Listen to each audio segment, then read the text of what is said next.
আজকে আমরা একটি গুরুত্বপূর্ণ সময় সকলে এখানে একত্রিত হয়েছি। দেশের একটি গুরুত্বপূর্ণ সময়। কিছুদিন আগে দেশে নির্বাচন হয়েছে।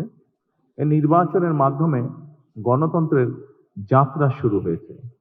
যে গণতন্ত্রের জন্য বাংলাদেশের মানুষ প্রায় 1 যুগেরও বেশি সময় ধরে অকাতরে জীবন দিয়েছে, বিভিন্ন অত্যাচার, নির্যাতন, গুম, খুনের শিকার হয়েছে।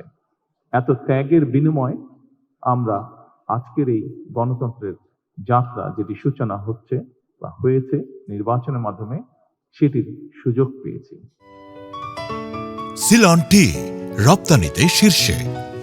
এই ত্যাগের মাধ্যমে, এই আত্মত্যাগের মাধ্যমে হাজারো মানুষের অত্যাচার, লক্ষ মানুষের নির্যাতনের মাধ্যমে আমরা আমাদের বাক, ব্যক্তি স্বাধীন গণতান্ত্রিক অধিকার চর্চার সুযোগ আমরা ফিরে পেয়েছি।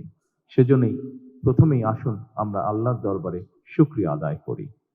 সম্মানিত উপস্থিতিবৃন্দ, বাংলাদেশের মানুষ আজকে অনেক প্রত্যাশা নিয়ে, অনেক আকাঙ্ক্ষা নিয়ে, অনেক আশা নিয়ে আমাদের সকলের দিকে তাকিয়ে আছে, বিশেষ করে রাজনৈতিক দলগুলোর দিকে তাকিয়ে আছে।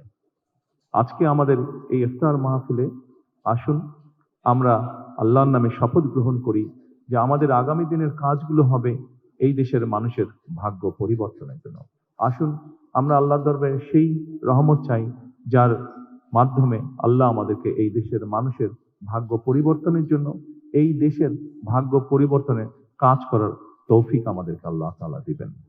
পরিশেষে আমি আবারও বাংলাদেশ জামাতে ইসলাম এবং জামাতে ইসলাম নায়েবে আমির শফিক সাহেব সহ সকল নেতৃবৃন্দকে আন্তরিক ধন্যবাদ জানাচ্ছি আজকে এখানে আমাদেরকে দাওয়াত দেওয়ার জন্য। আসসালামু আলাইকুম।